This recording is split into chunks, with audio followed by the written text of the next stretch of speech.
রামলাল তার বউ শেষ পাঠ যে মানুষটা বেঁচে রইল।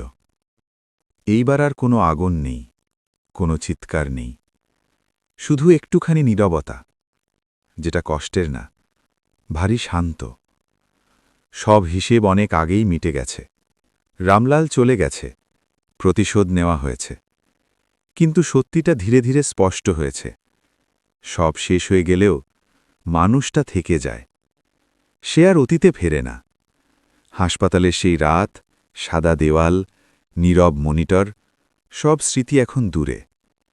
কারণ সে বুঝেছে কিছু যুদ্ধ জেতা যায় না, শুধু থামানো যায়। একদিন সকালে সে চুলে সিঁদুর দেয়, কারোর জন্য না, নিজের জন্য।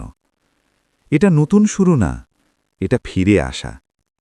সে জানে ভালোবাসা হারায়, বিশ্বাস ভাঙে, মানুষ ভুল করে, কিন্তু প্রতিটা ভুল চিরকাল বয়ে বেড়াতে হয় না।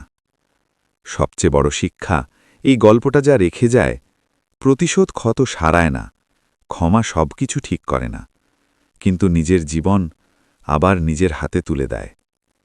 গল্পটা তাই এখানেই শেষ। কোনো নায়ক নেই, কোনো খলনায়ক নেই, শুধু একজন মানুষ যে ভেঙেছিল, হারিয়েছিল, আর শেষে নিজেকে বাঁচিয়ে নিয়েছিল। রামলাল তার বউ শেষ পাঠ শেষ।